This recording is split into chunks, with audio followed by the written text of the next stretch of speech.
آخری چیز جو اس ضمن میں پیش کی جاتی ہے اس پورے تصور کے مقابل میں جو آپ نے پیش کیا ہے وہ خلافت کا تصور ہے۔ کہا جاتا ہے کہ اللہ تعالیٰ نے اسلامی ریاست کے سربراہ کا ایک دینی منصب ہے جو مقرر کر دیا۔ یہ اصطلاح بھی دینی اصطلاح ہے اور یہ منصب بھی اللہ کے پیغمبر نے مقرر کیا ہے۔ کہا جاتا ہے کہ قرآن مجید میں بھی حدیث میں بھی اس کا ذکر ملتا ہے۔ میں چاہوں گا کہ علماء کا استدلال 3 حصوں میں سٹیپ بائی سٹیپ ہم سب کی خدمت پیش کروں۔ ہم سب سے پہلا جو استدلال کیا جاتا ہے وہ یہ ہے کہ اللہ کے پیغمبر نے خود یہ خلافت کا انسٹیٹیوشن قائم کیا اور اپنے بعد ایک خلیفہ مقرر کیا جنہیں سیدنا ابوبکر کے نام سے موسوم کیا جاتا ہے، اور ساتھ یہ بھی کہا جاتا ہے کہ خود اللہ کے پیغمبر نے کہا تھا کہ میرے بعد 30 سال یہ خلافہ علی منہاج النبوہ ہوگی۔ تو خلافت کا جو انسٹیٹیوشن ہے یہ تو پیغمبر جب قائم کر کے گئے ہیں تو اسلام اور ریاست کی اس پوری بحث میں آپ کے زیر بحث ہی نہیں آیا۔ خلافت تو ایک تعبیر ہے، اگر آپ اس کی حقیقت میں اتر کے دیکھیں تو وہ کیا چیز ہے؟ یہ کہ مسلمان ایک جمعیت کی صورت اختیار کر چکے ہیں۔ جب وہ ایک جمعیت کی صورت اختیار کر چکے ہیں تو فطری تقاضوں کے لحاظ سے ان میں ایک نظم اجتماعی پیدا ہو جائے گا۔ جب ان میں ایک نظم اجتماعی پیدا ہوگا تو اقتدار کی ضرورتوں کو پورا کرنے کے لیے وہ اپنے اولو الامر کا تقرر کریں گے۔ چنانچہ مسلمانوں کی ایک ریاست وجود میں آ جائے گی۔ یہ بالکل اسی طرح سے ہوا جیسے دنیا بھر میں ہوتا ہے۔ کسی قوم کے پاس اگر ایک خطہ ارض ہے، وہاں وہ پوری جمعیت کے ساتھ موجود ہے، اللہ تعالیٰ نے اگر ان کو یہ توفیق دی ہے کہ وہ نظم کے ساتھ رہ سکیں تو پہلا قدم یہی اٹھائیں گے کہ وہ اپنے اندر ایک ریاست کو وجود پذیر کر دیں گے۔ اس وقت دنیا بھر میں یہی صورتحال ہے۔ میں نے بارہا یہ عرض کیا ہے کہ یہ انسان کی فطری ضرورتوں میں سے ہے۔ وہ جس طریقے سے کھاتا ہے، پیتا ہے، کاروبار کرتا ہے، معاش کی جدوجہد کرتا ہے، اپنی فطری ضرورتوں کو پورا کرنے کے لیے جیسے ہی شعور کو عمر کو پہنچتا ہے ان سب سرگرمیوں کے لیے اپنے آپ کو پیش کر دیتا ہے۔ یہی صورتحال ریاست و حکومت کی ہے۔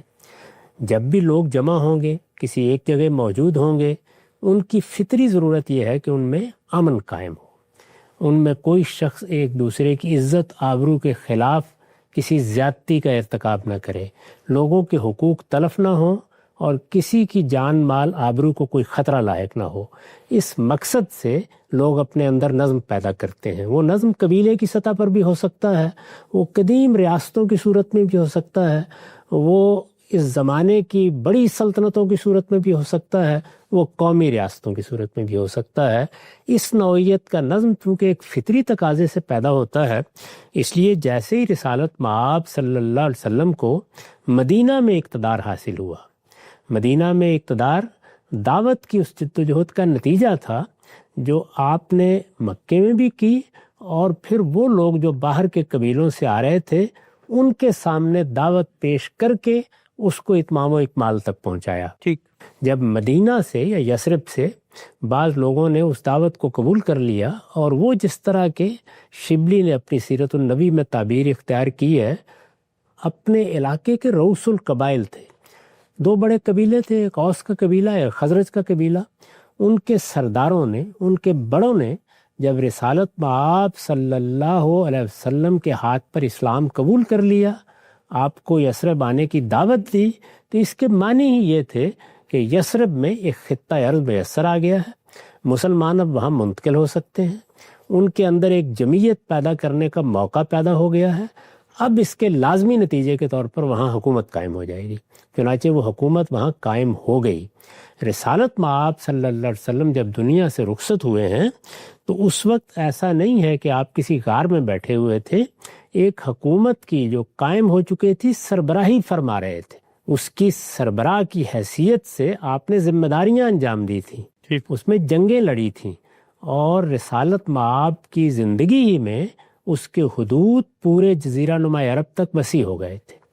اب ظاہر ہے کہ آپ دنیا سے رخصت ہو رہے تھے تو آپ کو یہ بتانا تھا کہ میرے بعد کیا ہوگا، یعنی ایک آپ کی وہ شخصیت تھی جس میں آپ کو پیغمبر مانا گیا، جس میں آپ نے اللہ کی ہدایت لوگوں تک پہنچائی، اس ہدایت کی پیروی تو قیامت تک لوگوں نے کرنی ہے، لیکن جو نظم اجتماعی آپ کی قیادت میں وجود پذیر ہو گیا تھا اس میں اب کیا کرنا ہے۔ اس موقع پر آپ نے یہ تاکید فرمائی کہ اس وقت جو مسلمانوں کی مختلف جماعتیں ہیں ان میں سب سے بڑی جماعت قریش کی جماعت ہے۔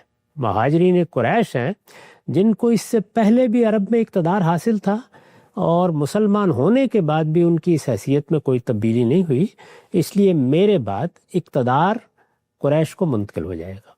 یعنی انصار کے مقابلے میں آپ نے قریش کو ترجیح دی، اور اس کی وجہ یہ بتائی کہ الناس تبع لقریش، لوگ قریش ہی کی پیروی کرتے ہیں، سیاسی معاملات میں وہ انہی کو اپنا رہنما اور قائد سمجھتے ہیں۔ مسلمہم لمسلمہم وکافرہم لکافرہم، یعنی اس سے پہلے یہ کفر میں تھے، ان کی یہی حیثیت اس وقت بھی مانی جاتی تھی، اب یہ مسلمان ہو گئے ہیں تو ان کی یہی حیثیت مسلمان بھی مان رہے ہیں، لہٰذا ایک جماعت کی حیثیت سے مسلمانوں میں اقتدار قریش کے پاس ہوگا۔ یہ فیصلہ آپ نے فرما دیا۔ جب یہ فیصلہ فرمایا اور اس فیصلے کے لازمی نتیجے کے طور پر سقیفہ میں سیدنا صدیق کو مسلمانوں کا امام منتخب کر لیا گیا، مسلمانوں کا حکمران منتخب کر لیا گیا۔ اس موقع پر چونکہ رسالت مآب صلی اللہ علیہ وسلم ابھی دنیا سے رخصت ہوئے تھے، اور رسالت مآب کی حیثیت جیسے کہ میں نے عرض کیا مسلمانوں کے حکمران کی بھی تھی، تو ان کے بارے میں یہ تعبیر اختیار کی گئی، صحابہ کرام نے اختیار کی کہ یہ خلیفۃ الرسول ہیں، یعنی رسول اللہ صلی اللہ علیہ وسلم کے جانشین ہیں۔ یہ عربی زبان کا ایک عام لفظ ہے جو انہوں نے جانشین کے معنی میں استعمال کیا ہے۔ قرآن مجید میں بھی یہ لفظ اسی مفہوم میں آیا ہے۔ اس کے دو اور معنی بھی ہیں، یہ نائب کے معنی میں استعمال ہو جاتا ہے، یہ بادشاہ اور صاحب اقتدار کے معنی میں استعمال ہو جاتا ہے۔ تو رسالت مآب صلی اللہ علیہ وسلم نے جس جگہ کو خالی کیا تھا، یعنی پیغمبر کی حیثیت سے نہیں، مسلمانوں کے امام کی حیثیت سے، اس جگہ پر کون بیٹھا؟ سیدنا صدیق۔ تو ان کو خلیفۃ الرسول کہا گیا، جیسے کہ عربی زبان میں یہ تعبیر اختیار کی جا سکتی ہے۔ جب یہ اصطلاح استعمال کی گئی تو پہلے مرحلے میں تو کوئی زیادہ تردد نہیں ہوا۔ جب سیدنا عمر رضی اللہ عنہ ان کی جگہ اسی مسند پر بیٹھے تو عربی زبان میں ان کے لیے بھی وہی تعبیر لوگوں نے اختیار کی اور یہ کہا کہ یہ خلیفۃ و خلیفۃ الرسول ہیں۔ سیدنا عمر نے جب یہ دیکھا کہ یہ تو معاملہ بہت دور جائے گا، یعنی خلیفۃ و خلیفۃ ہی ہوتا رہے گا، تو انہوں نے فرمایا کہ اس سے بہتر یہ ہے کہ ہم امیر المومنین کا لفظ اختیار کر لیں۔ چنانچہ اس کے بعد مسلمانوں کے حکمران کے لیے امیر المومنین کا لفظ اختیار کر لیا گیا۔ اس طرح یہ بات بالکل واضح ہو گئی کہ نہ یہ کوئی دینی اصطلاح تھی، نہ پیغمبر کا قائم کردہ کوئی منصب تھا۔ دنیا میں جیسے حکومتیں قائم ہوتی ہیں اسی طرح حکومت قائم کرنے کا موقع ملا تو مسلمانوں نے بھی حکومت قائم کی۔ اسی طریقے سے رسالت مآب صلی اللہ علیہ وسلم نے پیغمبر کی حیثیت سے بھی اور مسلمانوں کے حکمران کی حیثیت سے بھی اپنی ذمہ داریاں انجام دیں۔ جب آپ اللہ تعالیٰ کے بنائے ہوئے قاعدے کے مطابق دنیا سے رخصت ہوئے تو جس طرح جانشین مقرر کیے جاتے ہیں اسی طرح آپ کا جانشین مقرر کیا گیا۔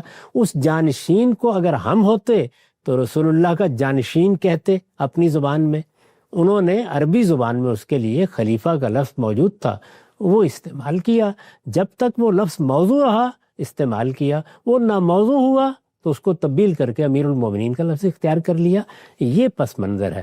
اس کی بنیاد پر یہ بات کیسے کہی جا سکتی ہے کہ رسالت مآب صلی اللہ علیہ وسلم نے کوئی خصوصی نظام جس کو خلافت کہتے ہیں وہ قائم کیا تھا، یا رسالت مآب صلی اللہ علیہ وسلم نے مسلمانوں کی حکومت کا نظم خلافت کے نام سے ان کو دیا تھا؟ یہ بالکل اسی طریقے سے ہوا جیسے دنیا بھر میں یہ معاملات ہوتے ہیں، جیسے اب بھی ہوں گے۔ مسلمانوں کا حکمران دنیا سے رخصت ہوگا تو کوئی شخص اس کا جانشین ہوگا۔ وہ جانشینی کیسے ہونی ہے اس کے لیے کوئی دستور بھی ہو سکتا ہے، وہ کوئی ولایت عہد کا طریقہ بھی ہو سکتا ہے جو دنیا میں رائج طریقے ہیں۔ اسی طرح سے جیسے کہ قرآن نے ہدایت کی تھی کہ امرہم شورا بینہم، مسلمانوں نے جب اپنا حکمران منتخب کیا تو اس کے لیے یہ لفظ استعمال کیا، اس کی ناموضوعیت واضح ہو گئی تو دوسرا لفظ اختیار کر لیا۔ نقطہ بالکل واضح ہو جاتا ہے۔ اچھا ہم صاحب ایک ضمنی سی پہلو ذرا اس پہلے استدلال پہ بیان کیجیے کہ ارشاد محمد صلی اللہ علیہ وسلم کی نسبت سے آتا ہے کہ میرے بعد 30 سال تک خلافہ علی منہاج النبوہ ہوگا، تو ابھی یہ خلافت علی منہاج النبوہ یہ تو ایک تعبیر سی معلوم ہوتی ہے نا؟ اس میں آپ نے یہ بتایا کہ میں نے جس طریقے سے حکومت کی ہے میرے جانشین بھی اسی طریقے سے حکومت کریں. اچھا، اس روایت پر میں اس وقت گفتگو نہیں کرتا کہ اس کی سند کی کیا نوعیت ہے، یہ کتنی قابل اعتماد ہے، اس پر بہت کچھ جرح ہیں، آپ جانتے ہیں. میں اس پوری بات کو اسی طرح قبول کر کے یہ کہتا ہوں کہ اس میں رسالت مآب صلی اللہ علیہ وسلم نے خود علی منہاج النبوہ کے الفاظ استعمال کیے اور اس طرح یہ بتایا کہ خلافت تو جانشینی ہے، وہ کسی بھی شخص کو حاصل ہو سکتی ہے. میرے بعد یہ جانشینی ان لوگوں کو حاصل ہوگی جو اپنی ذمہ داریاں پیغمبر کے قائم کردہ طریقے کے مطابق ادا کریں گے.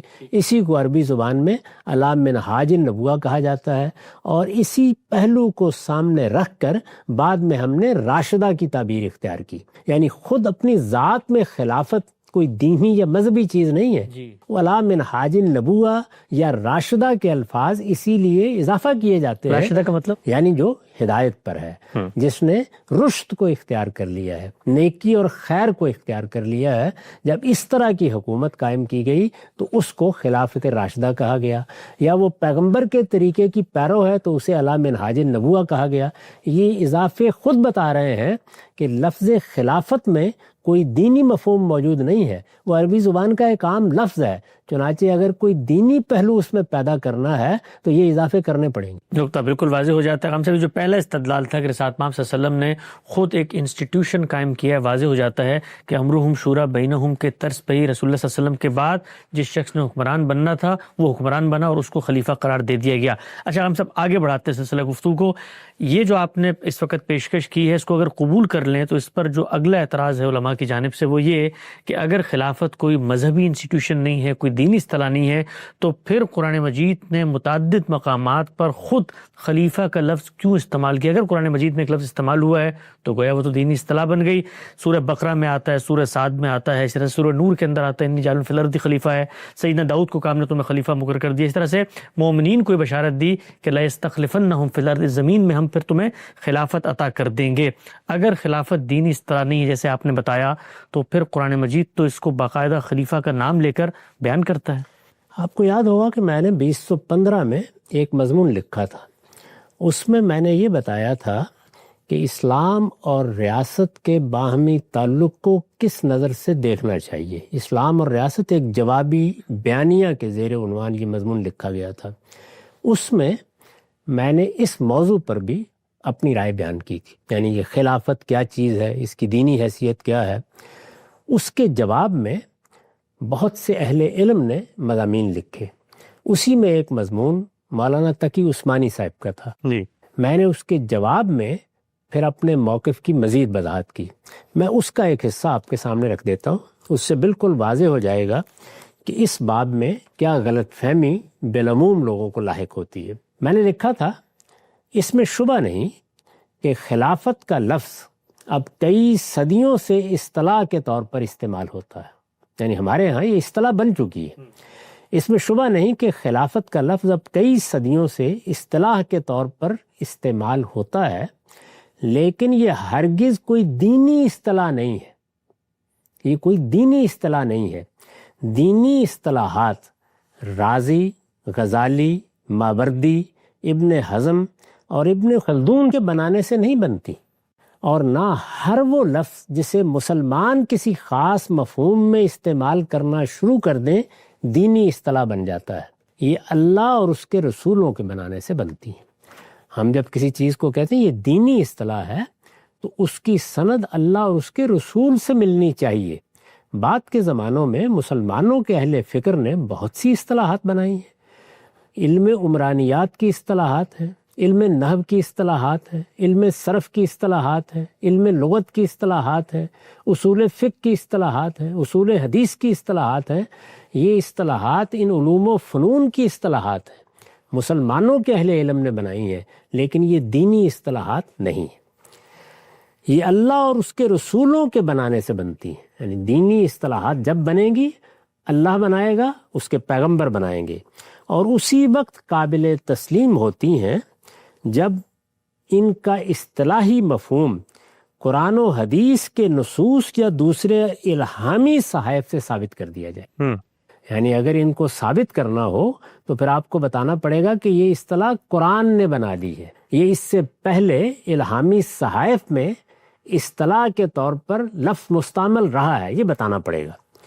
صوم، صلاۃ اور حج و عمرہ وغیرہ اسی لیے دینی اصطلاحات ہیں۔ یہ صوم، صلاۃ، حج و عمرہ ہماری دینی اصطلاحات ہیں، جی لا ریب۔ صوم، صلاۃ اور حج و عمرہ وغیرہ اسی لیے دینی اصطلاحات ہیں کہ انہیں اللہ اور اس کے رسولوں نے یہ حیثیت دی ہے اور جگہ جگہ ان کے اصطلاحی مفہوم میں استعمال کیا ہے۔ یعنی صلاۃ کے بھی ایک لغوی معنی ہے، وہ قرآن میں اس لغوی مفہوم میں بھی استعمال ہوا ہے، لیکن قرآن نے اس کو اصطلاحی مفہوم میں بھی جگہ جگہ استعمال کیا ہے۔ اب جب قرآن نے اس کو اصطلاحی مفہوم میں استعمال کر دیا تو یہ ایک دینی اصطلاح ہے، اس کو دینی اصطلاح مانا جائے گا۔ صوم، صلاۃ اور حج و عمرہ وغیرہ اسی لیے دینی اصطلاحات ہیں کہ انہیں اللہ اور اس کے رسولوں نے یہ حیثیت دی ہے اور جگہ جگہ ان کے اصطلاحی مفہوم میں استعمال کیا ہے۔ لفظ خلافت اس کے برخلاف عربی زبان کا ایک لفظ ہے، یعنی اس کو کبھی قرآن نے کسی اصطلاحی مفہوم میں استعمال نہیں کیا۔ اس کو رسالت مآب صلی اللہ علیہ وسلم نے بھی کبھی اصطلاح کے طور پر استعمال نہیں فرمایا۔ لفظ خلافت اس کے برخلاف عربی زبان کا ایک لفظ ہے، جیسے مختلف الفاظ ہوتے ہیں، اور نیابت، جانشینی اور حکومت و اقتدار کے معنی میں استعمال ہوتا ہے۔ یہ سیاق و سباق بتاتا ہے کہ کہاں یہ جانشینی کے مفہوم میں آ گیا ہے، کہاں یہ نیابت کے مفہوم میں مستعمل ہے، کس جگہ اس سے متکلم نے اقتدار مراد لیا ہے۔ بادشاہی، اقتدار، حکومت اس معنی میں بھی آتا ہے۔ یہ اس کے لغوی مفاہیم ہیں، اور قرآن و حدیث میں ہر جگہ یہ اپنے لغوی مفاہیم ہی میں سے کسی ایک مفہوم میں استعمال ہوا ہے۔ پورا قرآن کسی بھی اصطلاحی مفہوم میں اس کے استعمال سے خالی ہے، لٹرل میننگ ہے، یہ ہر جگہ لغوی مفہوم میں استعمال ہوا ہے۔ چنانچہ قرآن کی جو آیات خلیفہ اور خلافت کے الفاظ کو ان کے ترجمے میں بین ہی قائم رکھ کر لوگوں کو یہ باور کرانے کے لیے پیش کی گئی ہیں کہ قرآن نے یہ لفظ کسی خاص اصطلاحی مفہوم میں استعمال کیا ہے، انہیں کسی مستند ترجمے یا تفسیر میں دیکھ لیجئے، حقیقت اس طرح واضح ہو جائے گی کہ آپ کے پاس بھی تبصرے کے لیے کوئی الفاظ باقی نہیں رہیں گے، جس طرح کہ میرے ناقدین میں سے ایک صاحب علم کے پاس نہیں رہے۔ یعنی انہوں نے یہ کیا تھا کہ قرآن کی آیات نقل کی، وہی آیات جن کا آپ نے حوالہ دیا ہے، اور ان کا ترجمہ کرتے ہوئے ہر جگہ لفظ خلافت استعمال کیا۔ تو میں نے یہ بتایا ہے کہ یہ لفظ خلافت کو آپ ترجمے میں بین ہی رکھ کر یہ تاثر یہاں تو دے سکتے ہیں، لیکن کیا قرآن مجید کے مترجمین نے، اہل تفسیر نے بھی یہی کیا ہے؟ انہوں نے اس کو اصطلاح کے طور پر لے کر اسی لفظ کو نیچے رکھ کے ایسے ہی اس کا مدعا واضح کیا ہے۔ میں یہاں دو جلیل القدر علماء کے تراجم پیش کیے دیتا ہوں، ملاحظہ فرمائیے۔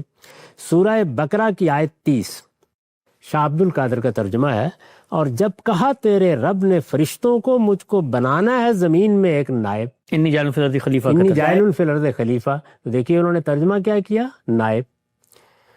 اس کے بعد مولانا محمود الحسن کا ترجمہ ہے، اور جب کہا تیرے رب نے فرشتوں کو کہ میں بنانے والا ہوں زمین میں ایک نائب، انہوں نے وہی ترجمہ کیا۔ اب سورہ صاد پر آ جائیے، آیت 38 ہے۔ شاہ عبد القادر کا ترجمہ ہے، اے داؤد ہم نے کیا تجھ کو نائب ملک میں، سو تو حکومت کر لوگوں میں انصاف سے۔ یعنی انا جعلنا کا خلیفتن فی الارض کو انہوں نے اس طرح ادا کیا، اے داؤد ہم نے کیا تجھ کو نائب ملک میں، تو حکومت کر لوگوں میں انصاف سے۔ مولانا محمود الحسن کا ترجمہ ہے، اے داؤد ہم نے کیا تجھ کو نائب ملک میں، سو تو حکومت کر لوگوں میں انصاف سے۔ یعنی انہوں نے بین ہی اسی ترجمے کو اختیار کر لیا ہے۔ اب سورہ نور میں دیکھیے، جہاں استخلاف کی آیت ہے، اس کا کیا ترجمہ کیا ہے لوگوں نے؟ شاہ عبد القادر کا ترجمہ ہے، وعدہ دیا اللہ نے جو لوگ تم میں سے ایمان لائے ہیں اور کیے ہیں انہوں نے نیک کام، البتہ پیچھے حاکم کرے گا ان کو ملک میں، یعنی یہاں ترجمہ کیا کیا؟ حاکم کرے گا ان کو ملک میں جیسا حاکم کیا تھا ان سے اگلوں کو. ٹھیک ٹھیک. کما استخلف الذین من قبلکم. مولانا محمود الحسن کا ترجمہ ہے وعدہ کر لیا اللہ نے ان لوگوں سے جو تم میں سے ایمان لائے ہیں اور کیے ہیں انہوں نے نیک کام، البتہ پیچھے حاکم کرے گا ان کو ملک میں جیسا حاکم کیا تھا ان سے اگلوں کو. یہ تینوں مقامات کے تراجم میں نے سامنے رکھ دیے تھے اور پھر لکھا تھا نائب اور حاکم کے الفاظ ان آیتوں میں خلیفہ اور استخلاف کا ترجمہ ہے. یعنی مترجمین نے کیا کیا ہے؟ ایک جگہ اس کا ترجمہ کیا ہے نائب، دوسری جگہ کیا ہے حاکم. میں پہلے عرض کر چکا کہ یہ تین معنی میں استعمال ہوتا ہے.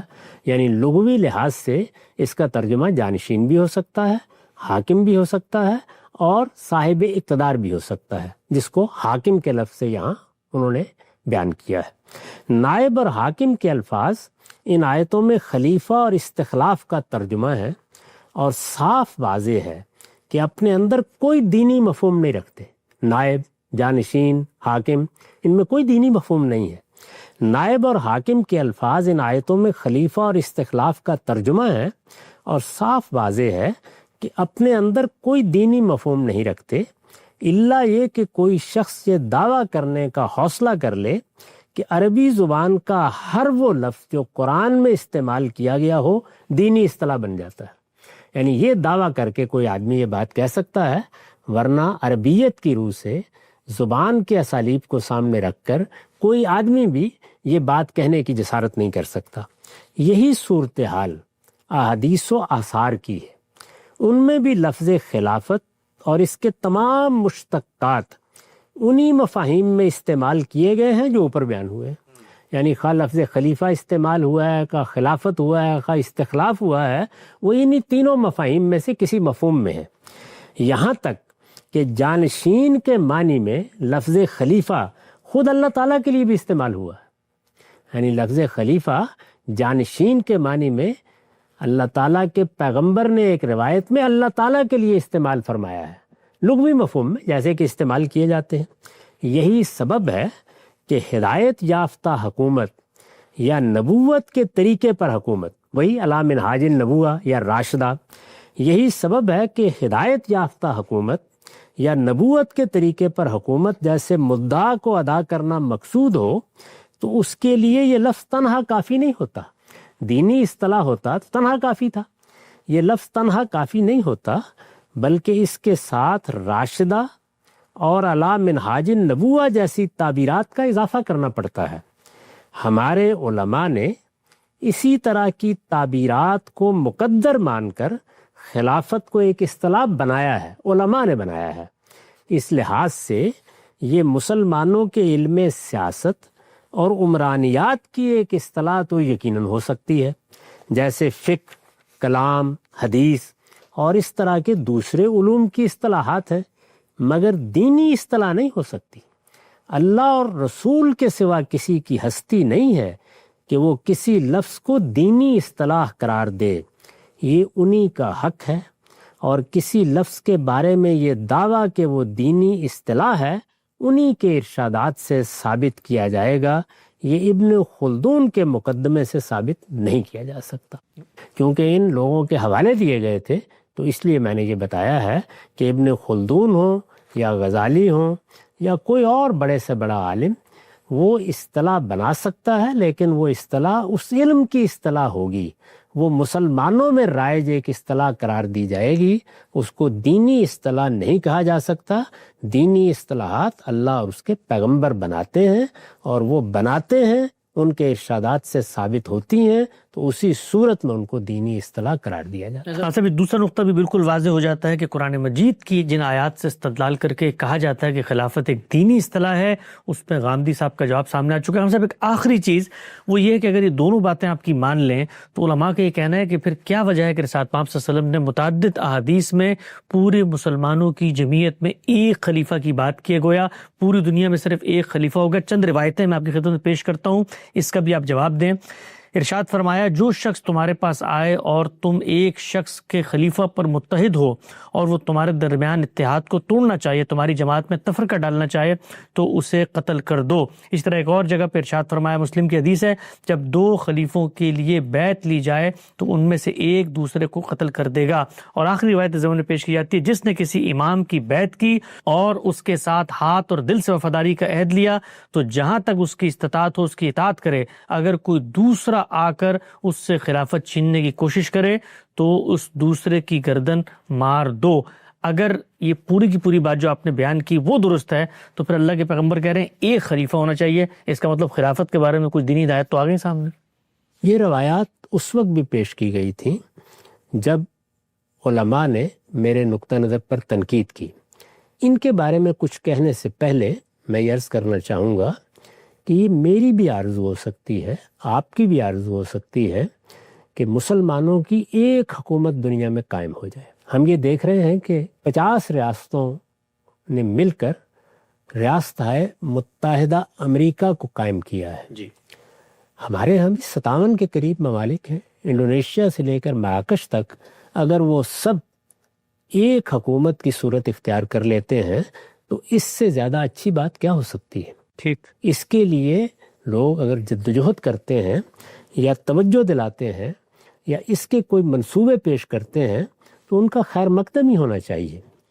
آپ کے علم میں ہوگا کہ ہندوستان کے ایک جلیل القدر عالم مولانا وحید الدین خان نے اس کے لیے ایک نہایت قابل عمل تجویز پیش کی تھی۔ انہوں نے لکھا تھا کہ اس وقت جزیرہ نما عرب میں ایک بادشاہت قائم ہے۔ جزیرہ نما عرب کو مسلمانوں کے دل کی حیثیت حاصل ہے، وہاں اللہ کا حرم ہے، ہم سب مسلمان دنیا بھر میں اس کو اپنا مرکز سمجھتے ہیں، وہ ہمارے لیے دنیا میں ایک مرکز محسوس کی حیثیت رکھتا ہے۔ چنانچہ اگر مسلمانوں کے تمام ممالک جزیرہ نما عرب کی بادشاہت کے ساتھ وہی تعلق قائم کر لیں جو تعلق کینیڈا کا، نیوزی لینڈ کا اور آسٹریلیا کا شاہ برطانیہ کے ساتھ ہے تو یہ بہت اچھی بات ہوگی۔ اس نوعیت کی دوسری تجویزیں بھی پیش کی جا سکتی ہیں۔ مسلمان سب مل کر ایک طاقت بن جائیں، ان کی پوری مملکت کے وسائل مجتمع ہو جائیں، مسلمانوں کے لیے نقل مکانی کی پابندیاں اٹھ جائیں، ان کی اجتماعی قوت دنیا میں اپنی حیثیت منوائے۔ یہ کون شخص ہے جس کی آرزو نہیں ہوگی؟ اس لیے یہ زیر بحث نہیں ہے۔ اصل سوال یہ ہے کہ اس معاملے کی دینی حیثیت کیا ہے۔ چنانچہ نہ یہ خلافت کوئی دینی اصطلاح ہے، نہ اگر ہم اس نوعیت کا کوئی نظم قائم کریں، یعنی پوری دنیا کے مسلمان ممالک مل کر کوئی نظم قائم کریں تو اس کے لیے خلافتی کا لفظ اختیار کرنا ضروری ہے۔ میں نے ابھی عرض کیا کہ اس کو ہم ریاستہائے متحدہ اسلامیہ بھی کہہ سکتے ہیں، کوئی اور تعبیر بھی اس کے لیے مستعار لے سکتے ہیں۔ ان میں سے کوئی چیز بھی دین کا تقاضا نہیں ہے۔ یہ بنیادی بات سمجھ لینے کے بعد اب یہ دیکھیے کہ ان روایات کی کیا حیثیت ہے۔ میں نے اس وقت اسی مضمون میں ان روایتوں پر بھی تبصرہ کیا تھا جس کا ایک حصہ ابھی میں نے آپ کو پڑھ کے سنایا۔ اب یہ دوسرا حصہ بھی سن لیجئے۔ میں نے لکھا ہے، رہی یہ بات کہ دنیا میں مسلمانوں کی ایک ہی حکومت ہونی چاہیے اور یہ اسلام کا حکم ہے۔ پھر سن لیجئے، رہی یہ بات کہ دنیا میں مسلمانوں کی ایک ہی حکومت ہونی چاہیے اور یہ اسلام کا حکم ہے، تو قرآن سے واقف ہر صاحب علم جانتا ہے کہ وہ اس طرح کے کسی حکم سے یکسر خالی ہے۔ یعنی کوئی دینی حکم نہیں ہے جس میں یہ تقاضا کیا گیا ہو۔ البتہ جس طرح کہ میں نے ابھی عرض کیا، ایسا ہو تو کیا کہنے۔ دو حدیثیں البتہ اس کے حق میں پیش کی جاتی ہیں۔ ان میں سے ایک یہ ہے کہ رسول اللہ صلی اللہ علیہ وسلم نے فرمایا، بنی اسرائیل پر نبی حکومت کرتے تھے، چنانچہ ایک نبی دنیا سے رخصت ہوتا تو دوسرا اس کی جگہ لے لیتا تھا، لیکن میرے بعد کوئی نبی نہیں ہے، حکمران البتہ ہوں گے اور بہت ہوں گے۔ پوچھا گیا، ان کے بارے میں آپ ہمیں کیا حکم دیتے ہیں؟ آپ نے فرمایا، پہلے کے ساتھ عہد اطاعت کو پورا کرو، پھر اس کے ساتھ جو اس کے بعد پہلا ہو۔ دوسری یہ ہے، یہ ایک حدیث ہے، دوسری یہ ہے کہ جب دو حکمرانوں کی بیعت کر لی جائے تو دوسرے کو قتل کر دو۔ اسی کی ایک صورت آپ نے اور بھی پیش کی ہے۔ اس دوسری حدیث پر تو اگرچہ سند کے لحاظ سے بھی بہت کچھ کلام کیا گیا ہے، لیکن برسبیل تنزل مان لیجئے تب بھی یہ حقیقت ناقابل انکار ہے کہ ان حدیثوں میں وہ بات ہرگز نہیں کہی گئی جو ان سے ثابت کرنے کی کوشش کی جاتی ہے۔ ان میں جو کچھ کہا گیا ہے وہ یہ ہے کہ مسلمان اگر اپنی حکومت کے لیے کسی شخص کے ہاتھ پر بیعت کر لیں اور اس کے بعد کوئی دوسرا بغاوت کر کے اٹھ کھڑا ہو اور لوگوں کو بیعت کی دعوت دے تو ہر مسلمان کو پہلی بیعت پر قائم رہنا چاہیے، یہ بات کہی گئی۔ یعنی ایک نظم ہمارا پاکستان میں قائم ہے، ایک افغانستان میں قائم ہے، ایک ایران میں قائم ہے، اسی طرح 57 ممالک میں۔ ان ملکوں میں اگر ایک حکومت قائم ہو گئی ہے اور کوئی دوسرا اس کے مقابل میں اٹھ کر اپنی حکومت قائم کرنے کی دعوت دیتا ہے تو یہ روایت بتا رہی ہے کہ اس میں ہمیں کیا رویہ اختیار کرنا ہے۔ ٹھیک ٹھیک ٹھیک۔ ان میں جو کچھ کہا گیا ہے وہ یہ ہے کہ مسلمان اگر اپنی حکومت کے لیے کسی شخص کے ہاتھ پر بیعت کر لیں اور اس کے بعد کوئی دوسرا بغاوت کر کے اٹھ کھڑا ہو اور لوگوں کو بیعت کی دعوت دے تو ہر مسلمان کو پہلی بیعت پر قائم رہنا چاہیے۔ یہ وہی بات ہے کہ مسلمان اپنے نظم اجتماعی کے ساتھ رہیں گے، الجماعت کے ساتھ رہیں گے، اس پر ہم تفصیل سے گفتگو کر چکے ہیں۔ نیز یہ کہ اگر دوسرا اپنی حکومت کا اعلان کر دے، یعنی ایک حکومت قائم ہو گئی، ایک شخص نے بغاوت کی اور اپنی حکومت کا اعلان کر دیا، نیز یہ کہ اگر دوسرا اپنی حکومت کا اعلان کر دے اور کچھ لوگ اس کی بیعت بھی کر لیں تو اس کو قتل کر دیا جائے۔ یہ صورت بعض اوقات پیدا ہو جاتی ہے، اس وقت بھی اگر آپ دیکھیں تو بعض مسلمان ملکوں میں یہی صورت پیدا ہوئی ہے۔ یہ ظاہر ہے کہ ایسی ہدایات ہیں جن کی معقولیت ہر شخص پر واقع کی جا سکتی ہے۔ یعنی اگر امریکہ میں ڈونلڈ ٹرمپ کی حکومت قائم ہو گئی ہے اور مقابل میں کوئی شخص کھڑا ہو کر اپنی حکومت کی دعوت دے تو یہاں کیا سلوک کیا جائے گا اس کے ساتھ؟ یہ ظاہر ہے کہ ایسی ہدایات ہیں جن کی معقولیت ہر شخص پر واضح کی جا سکتی ہے۔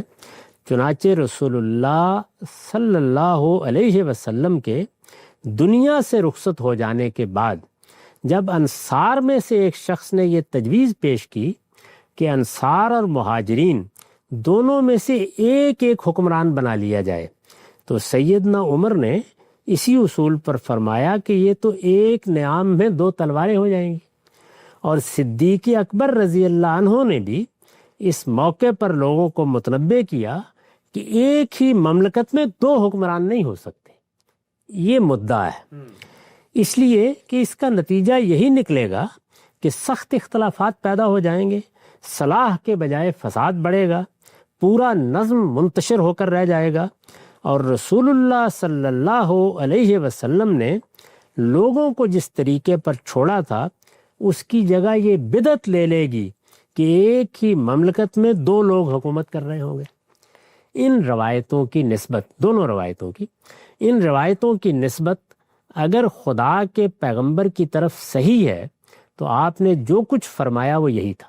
یعنی یہ ہدایت کی گئی تھی کہ جب مسلمانوں کی ایک حکومت قائم ہو جائے تو پھر اس میں اختلال پیدا کرنا، پھر اس کے مقابلے میں اٹھنا، پھر اس کو درہم برہم کرنے کی صحیح کرنا، یہ ناجائز ہے اور یہ فساد فی الارض ہے، یہ حرابہ ہے۔ جو لوگ اس کا ارتکاب کریں انہیں موت کی سزا دی جا سکتی ہے، یہ فرمایا تھا آپ نے۔ ان سے یہ بات کسی منطق سے بھی برآمد نہیں کی جا سکتی کہ اسلام نے اپنے ماننے والوں کو دنیا میں ایک ہی حکومت قائم کرنے کا حکم دیا ہے۔ یعنی یہ ان روایات میں بات سرے سے بیان ہی نہیں ہوئی۔ جو حکومت بھی قائم ہو جائے اس حکومت میں کوئی انتشار پیدا نہیں کرنا چاہیے، ٹھیک، اس میں بغاوت اور مفارقت کا طریقہ اختیار نہیں کرنا چاہیے، وہ الجماعت ہے، اس کے ساتھ رہنا چاہیے۔ اس کو اگر کوئی شخص توڑنے کی کوشش کرتا ہے تو ان روایتوں میں بھی جن پر ہم بحث کر چکے ہیں یہی کہا گیا تھا کہ ماتا میتتن جاہلیہ، یہ جاہلیت کی موت ہوگی۔ ان سے یہ بات کسی منطق سے بھی برآمد نہیں کی جا سکتی کہ اسلام نے اپنے ماننے والوں کو دنیا میں ایک ہی حکومت قائم کرنے کا حکم دیا ہے، اور اسلام کے داعی اگر کبھی امریکہ، برطانیہ یا دنیا کے کسی دوسرے ملک میں لوگوں کی اکثریت کو مشرف با اسلام کرنے میں کامیاب ہو جائیں تو ان احادیث و آثار کی روح سے وہ اپنے ملک میں اپنی الگ حکومت قائم نہیں کر سکتے، اور اگر کریں گے تو گناہ گار ہوں گے، جس طرح کہ اس وقت 50 کے قریب ممالک کے مسلمان ہو رہے ہیں۔ یعنی یہ حکم نہیں دیا گیا کہ اگر کسی جگہ کے لوگ مسلمان ہو جائیں، دور دراز کے علاقے میں اپنی حکومت قائم کریں، تو ان کو یہ حق حاصل نہیں ہے۔ حکومتیں لوگ اپنی قائم کریں، بہت اچھی بات ہے کہ سب مل کر ایک حکومت بن جائیں، یہ بھی بہت اچھی بات ہے کہ اس کے لیے ہم اپنی ہی اصطلاح استعمال کر لیں، یعنی خلافت کی اصطلاح، لیکن ان میں سے کوئی چیز بھی دین کا حکم نہیں ہے۔ دین یہ تقاضا کر رہا ہے کہ جب ایک حکومت قائم ہو جائے گی، جب مسلمانوں کا نظم اجتماعی وجود میں آ جائے گا، اس کو پھر اختلال میں مبتلا نہیں کیا جا سکتا، یہ بات کہی گئی ہے۔ علماء کو متنبہ رہنا چاہیے کہ خدا کے دین میں جو بات جتنی ہو اسے اتنا ہی رکھا جائے۔ یہ کسی عالم اور فقیہ اور محدث کا حق نہیں ہے کہ وہ لوگوں کو ایک ایسی بات کا مکلف ٹھہرائے جس کا مکلف ان کے پروردگار نے ان کو نہیں ٹھہرایا۔ اللہ تعالیٰ نے یہ ذمہ داری نہیں ڈالی تو پھر علماء کا بھی یہ کام نہیں ہے۔ چنانچہ میں نے لکھا ہے اور ایک مرتبہ پھر دہرا رہا ہوں کہ جن ملکوں میں مسلمانوں کی اکثریت ہے، ان کی ایک ریاست ہائے متحدہ کا قیام ہم میں سے ہر شخص کی خواہش ہو سکتی ہے، اور ہم اس کو پورا کرنے کی جدوجہد بھی کر سکتے ہیں، لیکن اس خیال کی کوئی بنیاد نہیں ہے کہ یہ اسلامی شریعت کا کوئی حکم ہے جس کی خلاف ورزی سے مسلمان گناہ کے مرتکب ہو رہے ہیں۔ چنانچہ اس موقع پر جب یہ بحث ہوئی تھی تو میں نے بار بار توجہ دلائی تھی کہ مسلمانوں کے ہاں تو پہلی صدی کے بعد ہی ان کی 2 حکومتیں قائم ہو گئی جی، ہسپانیہ کی دولت امویہ اور بغداد کی دولت عباسیہ۔ کسی نے بھی کبھی نہیں کہا کہ یہ کوئی گناہ کا کام ہو گیا ہے۔ وہ حکومت بھی اپنی جگہ صدیوں قائم رہی اور یہ حکومت بھی اپنی جگہ صدیوں قائم رہی۔ اس معاملے میں مسلمانوں کا علم ہمیشہ بالکل واضح رہا ہے۔ یہ ہماری آرزو ہے، یہ ہماری خواہش ہے، یہ بہت اچھی بات ہے، اے کاش ایسا ہو جائے، لیکن یہ دین کا کوئی حکم ہے، دین کے شواہد و نظائر میں اس کے لیے کوئی استدلال موجود نہیں ہے۔ ایسا نقطہ نظر بالکل واضح ہو جاتا ہے۔ ناظرین کرام، اسلام اور ریاست کی اس پوری بحث میں غامدی صاحب کا مثبت موقف آنے کے بعد وہ چاروں علماء کے بنیادی اعتراضات اور اشکالات، امر بالمعروف نہی عن المنکر، فریضہ اقامت دین، التزام جماعت اور خلافت کا تصور غامدی صاحب کے سامنے ہم نے پیش کر کے غامدی صاحب سے جواب طلب کیا۔ یہ موضوع یہاں پر 10 نشستوں میں پائے تکمیل تک پہنچتا ہے۔ انشاءاللہ اگلی نشست میں ایک نئے موضوع کے ساتھ حاضر خدمت ہوں گے۔ وقت یہاں پہ ختم ہوتا ہے، اب تک آپ کا بہت شکریہ۔